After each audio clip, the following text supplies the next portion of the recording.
नमस्कार साथियों, मैं आपका अपना राधाकृष्ण यादव अपने बहुजन एपिसोड 4 में स्वागत करता हूं। आज हमारे मसीहा समाजवाद के पुरोधा, समाजवाद की जहां चर्चा होगी वहां पर डॉक्टर राम मनोहर लोहिया का जिक्र बिना समाजवाद अधूरा है। मैं उनकी बात को शुरू करने से पहले कुछ पंक्तियां कहना चाहता हूं। जब सड़कें सूनी हो जाएंगी तो संसद आवारा हो जाएगी। जिंदा कौमें 5 साल तक का इंतजार नहीं करती। बात को यहीं से प्रारंभ करते हैं। डॉक्टर राम मनोहर लोहिया का जन्म 23 मार्च 1910 अकबरपुर उत्तर प्रदेश के फैजाबाद जिले में हुआ। वह एक बनिया परिवार से आते थे। माता का नाम चंद्रा देवी, पिता का नाम हीरालाल था। कृषक परिवार में वो जन्मे। उनकी शिक्षा और प्रारंभिक जीवन मुंबई में बीता। पिता किसी व्यवसाय में थे। पिता के पास मुंबई में वो रह करके उन्होंने हाई स्कूल की परीक्षा पास की, मैट्रिक की परीक्षा अच्छे मार्क्स से, अच्छे अंकों से उत्तीर्ण की। हर एक माता पिता का सपना होता है कि बड़ा होकर बच्चा आईएएस बने, आईएएस बने, आईपीएस बने, पीसीएस बने, देश में एक उच्च अधिकारी का पद सुशोभित करे। लेकिन डॉक्टर राम मनोहर लोहिया का तो कुछ और ही सपना था। उनकी यहाँ से शिक्षा होने के बाद वो विदेश कैलिफोर्निया गए और कैलिफोर्निया में जाकर के हम्बोल्ट उनकी शिक्षा हम्बोल्ट बर्लिन में हुई। बर्लिन एक बहुत चर्चित शहर है, वहां से उन्होंने पीएचडी की। उसके बाद वो पीएचडी करे, लेकिन उनका सामाजिक न्याय और सामाजिक मुद्दों पर बोलना, लिखना और जनता के लिए समाजवाद की राह बतलाना, यह उनकी दिनचर्या में ये उतर चुका था। जब वो पीएचडी कर करके भारत आए तो देश में उस समय आज़ादी की लड़ाई चल रही थी। देश भारतीय स्वतंत्रता के आंदोलन में उग्र था। देश के नौजवान स्वतंत्रता आंदोलन में बढ़ चढ़ के हिस्सा ले रहे थे। उसी में उन्होंने देखा कि मैं गांधी जी के सपनों का, भगत सिंह जी के सपनों का भारत देखना चाहता हूँ, सुभाष चंद्र बोस के सपने का भारत देखना चाहता हूँ, डॉक्टर बी आर अम्बेडकर के सपने का भारत देखना चाहता हूँ। डॉक्टर राम मनोहर लोहिया ने तभी से प्रण किया कि आज के बाद मैं गांधी का कंधा से कंधा मिलाकर साथ दूंगा साथियों। उसके बाद वो, क्योंकि भारत में उस समय तत्कालीन समय में कांग्रेस पार्टी का दबदबा था, कांग्रेस पार्टी में वो शामिल हो गए, लेकिन कुछ नीतियों का विरोध करने के कारण उन्होंने कांग्रेस पार्टी को छोड़ दिया। उसके बाद वो गैर कांग्रेसवाद की व्याख्या करने लगे। गैर कांग्रेसवाद मतलब कि कांग्रेस को हटाना चाहते थे और कांग्रेस में एक अचूक परिवर्तन करना चाहते थे। लोहिया चाहते थे कि सब में सबको समान अवसर मिले, सब में समान भाईचारा बनकर रहे। लोहिया चाहते थे ऊंच नीच, गैर बराबरी को तोड़ा जाए। लोहिया भारतीय स्वतंत्रता के आंदोलन में एक प्रमुख कार्यकर्ता बनकर उभरे और उन्होंने गांधी जी के भारत छोड़ो आंदोलन में हिस्सा लिया और कहा कि अब आप अकेले नहीं हैं, आपके साथ एक युवा पीढ़ी जुड़ चुकी है। उसके बाद वो प्रजा सोशलिस्ट पार्टी पर उन्होंने काम किया। कांग्रेस समाजवादी दल संगठन उन्होंने स्थापना की। उसके बाद वो आए। हर एक माँ बाप का सपना होता है कि बिना अर्थ के कुछ भी संभव नहीं है, इसलिए उन्होंने बीएचयू में और कलकत्ता में वो काम करना प्रारंभ किया। उन्होंने 1929 में उन्होंने अपनी बीए की डिग्री हासिल कर ली थी। वो कई भाषाओं का जानकार थे, कई भाषाओं, जर्मन में वो पढ़े, बर्लिन में वो पढ़े, इसलिए उनको जर्मनी तो आ ही गई थी, लेकिन संस्कृत, हिंदी, बंगला, मराठी, इन सब भाषाओं को वो विधिवत जानते थे साथियों। एक होनहार युवा पढ़ाई के साथ साथ सामाजिक मुद्दों पर प्रखर होकर बोले, वह उसकी पढ़ाई है। पढ़ाई सिर्फ नौकरी तक सीमित नहीं होनी चाहिए। पढ़ाई सिर्फ रोजगार तक की शिक्षा नहीं है। पढ़ाई के साथ साथ सामाजिक मुद्दों, अपने समाज, अपने वर्ग, अपने देश के प्रति भी सजग रहना होगा। भगत सिंह चाहते, डॉक्टर लोहिया चाहते, बाबा भीमराव अंबेडकर चाहते तो रोजगार पाकर के अपने जीवन को वहीं समाप्त कर लेते, लेकिन उन्हें कुछ अलग करना था। इसके बाद अच्छे संस्थानों में पढ़ने से यही फायदा होता है साथियों। जब आप अच्छे संस्थानों से पढ़ेंगे तो आपका सामाजिक तौर तरीका बदलेगा, आपकी सोच बदलेगी। इसी का परिणाम था डॉक्टर लोहिया जी कि वो एक अच्छे विश्वविद्यालय से पढ़े, बर्लिन से पढ़े, उत्कृष्ट शिक्षा प्राप्त की और उसके बाद उन्होंने कहा कि जो जातियों में डिवाइडेशन पैदा कर दिया है, जो जातियों में देश को बांट रखा है, सबसे पहला मेरा मकसद है इसको खत्म करना। उसके बाद वो वित्तीय सहायता की प्राप्ति चाहते थे और सबको चाहते थे कि सबको समान अवसर मिले, सबको काम, सबको शिक्षा, ये उनकी प्राथमिकता थी। उसके बाद लोहिया ने जो पीएचडी की, उसका बताया जाता है टॉपिक भारत में नमक कराधान, ये उनका विषय था। ये विषय उनके गांधी जी के आंदोलन से जुड़ा हुआ था। जो नमक तोड़ो जो आंदोलन उन्होंने शुरू किया, उसी को टॉपिक बनाया उन्होंने पीएचडी में और नमक कराधान नामक विषय पर उन्होंने रिसर्च किया। गांधी के सामाजिक और आर्थिक नीति पर जो केंद्रित थी, उस पर लोहिया ने रिसर्च किया और देश में एक नई सोच पैदा की। समानता, बंधुत्व, भाईचारा बनाने की सोच जो लोहिया ने दी, उसको लोगों ने एक्सेप्ट किया, स्वीकार किया। इन सब चीजों से प्रभावित होकर के उनको कई बड़ी जिम्मेदारियां दी गई। 1937 में नेहरू जी ने उन्हें अखिल भारतीय कांग्रेस के विदेश विभाग के सचिव के रूप में चुना गया, उन्हें नेहरू द्वारा। उसके बाद उन्होंने ये जिम्मेदारी छोड़ दी, क्योंकि कांग्रेस में जब वो आते जाते रहे, क्योंकि आना जाना उनका क्यों बना रहा, सिर्फ इसलिए बना रहा क्योंकि कुछ चीजों में कांग्रेस से उनके मतभेद थे। गिरफ्तारी कई हुई और आप जब जानते हो, जब आप कुछ नया करना चाहते हो तो समाज में एक आपको डराया धमकाया जाएगा, लेकिन अगर आप डरे नहीं तो आप ऊपर तक जाएंगे और उच्च पदों तक सुशोभित होंगे। जून 1940 में उन्हें युद्ध विरोधी भाषण देने के लिए गिरफ्तार कर लिया गया साथियों। 2 साल सजा काटी उन्होंने।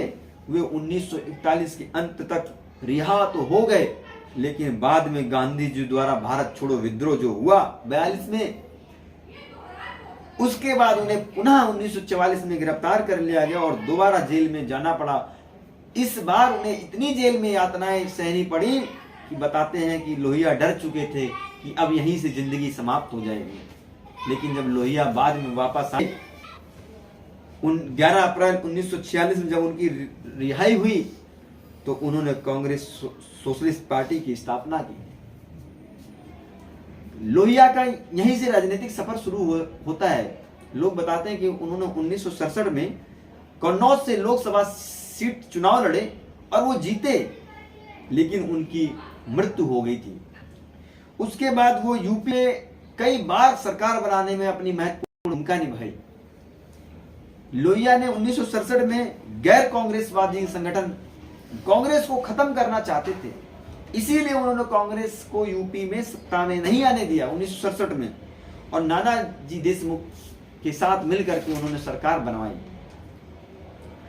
साथियों, ये तो उनका राजनीतिक सफर था। अब मैं ये बतलाना चाहूंगा कि धर्म पर उनके क्या विचार थे। धारणा धर्मा इत्याहु, जो हम चीज धारण करते हैं वह धर्म होता है। लेकिन साथियों, आजकल जो वैज्ञानिकों ने या कह सकते हैं शिक्षाविदों ने धर्म की जो परिभाषा गठित की है, वह सिर्फ रिलीजन तक कर दी है साथियों। लोहिया का मानना था राजनीति के बिना धर्म निष्प्रभाव हो जाता है और तथा धर्म के बिना राजनीति कलही बन जाती है। वे धर्म को दीर्घकालीन राजनीति मानते थे तथा राजनीति को अल्पकालिक धर्म कहते थे। साथियों, एक चीज बताऊं, धर्म की राजनीति हर एक पार्टी करती है, हर एक सत्ता करती है, कोई जाति के नाम पर करती है, कोई धर्म के नाम पर बंटवारा करती है। ये एक फूट डालने, राजनीति करने का शासन है साथियों। लेकिन लोहिया जी ने हमेशा कहा कि धर्म हमें खाने को नहीं देगा, धर्म हमें ओढ़ने पहनने को नहीं देगा, इसीलिए शायद हिंदू लोग उनको कम पसंद करते थे। लेकिन वह जो विचारक, सामाजिक मुद्दों पर जो पढ़े लिखे युवा थे, वो लोहिया को बहुत याद करते थे। उन्होंने गांधी जी के जो असहयोग आंदोलन था, उनके ऊपर उसका प्रभाव, असर ज्यादा पड़ा। सांप्रदायिकता के खिलाफ थे, कुटीर उद्योग को उन्होंने बढ़ावा दिया, मानवता, विश्व बंधुत्व, सद्भाव की भावना उन्होंने प्रेरित की। सामंती व्यवस्था के विरोध थे। सामंती व्यवस्था मतलब कि आप मेहनत करो, आप हल चलाओ, आप मजदूरी करो, लेकिन खाने वाला कोई और हो। दासता की गुलामी से वो छुड़वाना चाहते थे। भाषाई वर्चस्व, लोग कहते हैं कि लोहिया जी अंग्रेजी का विरोधी थे, कभी अंग्रेजी का विरोध किया। उन्होंने ये कहा था कि भाषाई वर्चस्व नहीं होना चाहिए, हम भारतवासी हैं, हमारी मूल भाषा, हमारी जड़ हिंदी होनी चाहिए। लेकिन अन्य भाषाओं को सीखने का उन्होंने बढ़ावा दिया। लेकिन इसका मतलब यह नहीं है कि अंग्रेजी का बढ़ावा बोला बड़ा हो जाए। जो किसान वर्ग है, जो कमेरा वर्ग है, जो दलित वर्ग है, जो शोषित वर्ग है, जो पिछड़ा वर्ग है, उसको इस अंग्रेजियत में ना फंसाया जाए। इसलिए वो भाषाई वर्चस्व का विरोधी करते थे। महिला अधिकार पर उन्होंने खुलकर बोला। उन्होंने कहा, दो ऐसे चीज है जिनकी हमेशा रक्षा करनी चाहिए, महिला, स्त्री और धन। इसको हमेशा संगठित करना चाहिए, हमेशा संरक्षित करना चाहिए। कभी भी इसकी जरूरत पड़ सकती है और इसके बिना समाज अधूरा है। उसके बाद साथियों, अगर समाजवाद का जिक्र आएगा तो डॉक्टर लोहिया को कैसे नहीं याद किया जाएगा। समाजवादी राज्य का अगर मॉडल किसी ने दिया है तो doctor Jayaprakash, doctor Lohia, doctor Janeshwar Mishra, Mulayam Singh Yadav, Sharad Yadav, Lalu Prasad Yadav, इनके बिना समाजवाद अधूरा है। एक बात और बताएं आपको, उन्होंने चौखंबा सिद्धांत की कल्पना की थी। वही चौखंबा सिद्धांत, उन्होंने कहा था देश 4 मॉडलों में होना चाहिए। सबसे पहला गांव, दूसरा प्रांत, तीसरा मंडल और चौथा देश। ये 4 पिलर से देश प्रोग्रेस कर सकता है। अगर आप गांव में नहीं जाएंगे, गांवों को विस्मृत कर देंगे, गांव के मॉडल को छोड़ देंगे, तो ये शहर में जो बैठे कुछ लोग हैं वो आप पर तानाशाही करेंगे। इसलिए मुझे लगता है अगर आप उनकी समाजवादी नीति के विविध पक्ष बुक को पढ़ेंगे तो उन्होंने चौखंबा की बात की है, चौखंबा सिद्धांत की बात की है। साथियों, उन्होंने कुछ अपनी बुक्स लिखी हैं और हर एक जो पढ़ा लिखा नौजवान समाजवाद की परिकल्पना जो उसने गांव गांव तक पहुंचाई, उन्होंने कुछ अपनी कृतियां लिखी हैं। हमें और आपको पढ़ना होगा, तभी डॉक्टर लोहिया के विचारों को हम समझ पाएंगे। हिंदू बनाम हिंदू, आप जानते हैं देश में राजनीति धर्मकालीन हो गई है, राजनीति जाति व्यवस्था में फंस चुकी है। इसलिए उन्होंने हिंदू बनाम हिंदू किताब लिखी। दूसरी उन्होंने इंडिया किताब लिखी। तीसरी जो सबसे ज्यादा प्रभावित किताब थी, गांधी और समाजवाद। चौथी किताब उनकी मार्क्स थी, क्योंकि आधुनिक और वैज्ञानिक समाजवाद की जब परिकल्पना आती है, जब बात होती है, तो कार्ल मार्क्स को हमेशा ऊपर स्थान दिया जाता है। डॉक्टर लोहिया कहते थे, पेट है खाली मारे भूख, बंद करो दामों की लूट। डॉक्टर लोहिया के विचार थे। और वो एक चीज और खिलाफ थे, जातिवाद का उन्होंने हमेशा खिलाफत की और वर्गवाद की भी उन्होंने खिलाफत की। उन्होंने कहा था हमेशा कि शोषितों, दलितों, पिछड़ों, इस 90% आप हो, इसमें आपकी भागीदारी सुनिश्चित होनी चाहिए। आप कमेरा वर्ग हो, आप हमेशा दिन भर करते हो। तो लोहिया का समानता और संपन्नता की उन्होंने बात की। समानता रहेगी तो संपन्नता जरूर रहेगी, अगर समानता नहीं होगी तो संपन्नता नहीं होगी। तो ये सब डॉक्टर लोहिया के विचार थे। उन्होंने कहा था, मैं 5 प्रकार की समानताओं को मानता हूं। पहली, स्त्री और पुरुष के बीच जो असमानता है। दूसरी, त्वचा के आधार पर जो असमानता नहीं होनी चाहिए। रंग भेद के खिलाफ थे वो। उन्होंने कहा, जो नेल्सन मंडेला के साथ हुआ, वही कहते थे कि रंग भेद की राजनीति नहीं होनी चाहिए। जाति आधारित असमानता नहीं होनी चाहिए। औपनिवेशिक शासन के खिलाफ थे वो। उन्होंने कहा था आर्थिक असमानता भी नहीं होना चाहिए। काम करने वाले को समान काम करने वाले को समान वेतन की परिकल्पना की थी डॉक्टर लोहिया ने। लोहिया जी हमेशा कहते थे समाजवाद के बिना पिछड़े दलितों, शोषितों, वंचितों, अल्पसंख्यकों, महिलाओं, नौजवानों, छात्रों का उद्धार नहीं हो पाएगा। समाजवाद मतलब समान सबको अवसर मिले। डॉक्टर लोहिया हमेशा इन्हीं सब चीजों के इर्द गिर्द घूमते रहे। इसीलिए डॉक्टर लोहिया आज भी प्रासंगिक हैं। आधुनिक जितनी भी पार्टियां आप देख रहे हैं डॉक्टर लोहिया के विचारों से प्रभावित हैं।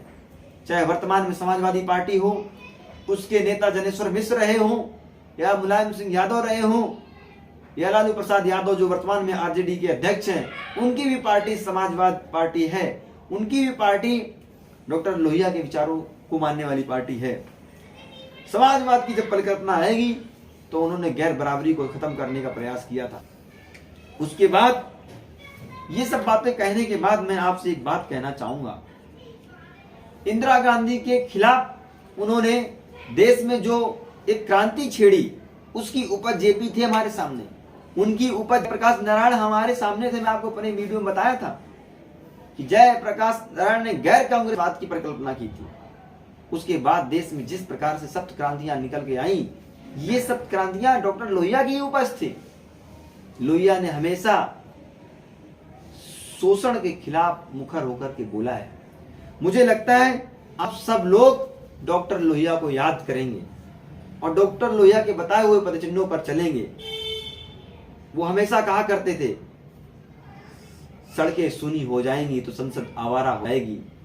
इन्हीं सी बातों से मैं सबसे विनम्र निवेदन करता हूं कि आप लोहिया के बताए हुए पदचिन्हों पर चलें और मेरे YouTube channel Radhakrishna Yadav socialist को सब्सक्राइब कीजिए और शेयर कीजिए। इंकलाब जय भीम।